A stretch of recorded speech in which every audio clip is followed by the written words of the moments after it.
ایک بادشاہ اپنے منظور گھوڑے پر سوار تھا۔ گھوڑا کسی وجہ سے بدکا تو بادشاہ سر کے بل زمین پر گر گیا اور اس کی گردن کی ہڈی کے مورے ہل گئے۔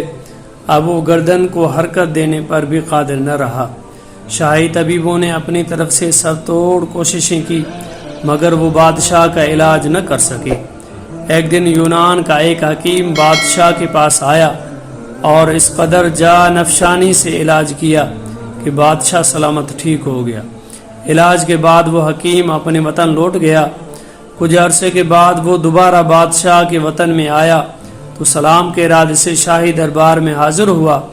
اب لازم تھا کہ بادشاہ از روئے قدردانی اس حکیم سے مروت اور مہربانی کا برتاؤ کرتا، لیکن بادشاہ ایسے بن گیا جسے اس حکیم کو جانتا ہی نہ ہو۔ بادشاہ کے اس رویے سے حکیم بہت سخت رنجیدہ ہوا۔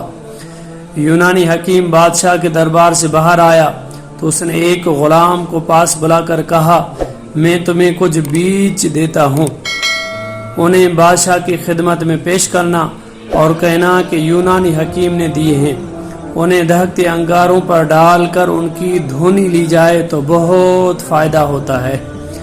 غلام نے وہ بیج بادشاہ کو پیش کر دیے اور ساتھ میں ان کے فوائد سے بھی آگاہ کیا۔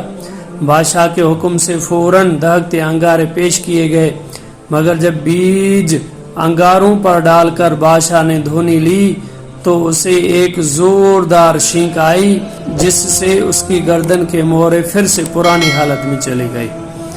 بادشاہ بہت چیخا چلایا، سپاہی دوڑائے کہ حکیم کو فوری گرفتار کر کے لاؤ، اور حکیم کو بہت تلاش کیا لیکن اس حکیم کا کچھ پتہ نہ چلا۔ ساری عمر بادشاہ نے ایسے ہی گزار دی۔ تو شیخ سعدی رحمۃ اللہ علیہ فرماتے ہیں کہ ہمیشہ محسن کو بھلائی کے ساتھ یاد رکھنا چاہیے۔ احسان فراموش شخص کمینہ ہوتا ہے اور فرمان خداوندی ہے کہ کمینہ شخص بھلائی نہیں پا سکتا۔ دوستو اس ویڈیو کو اپنے دوستوں کے ساتھ شیئر کریں اور میرے یوٹیوب چینل کو سبسکرائب کریں۔ فل ویڈیو دیکھنے کے لیے کمنٹ باکس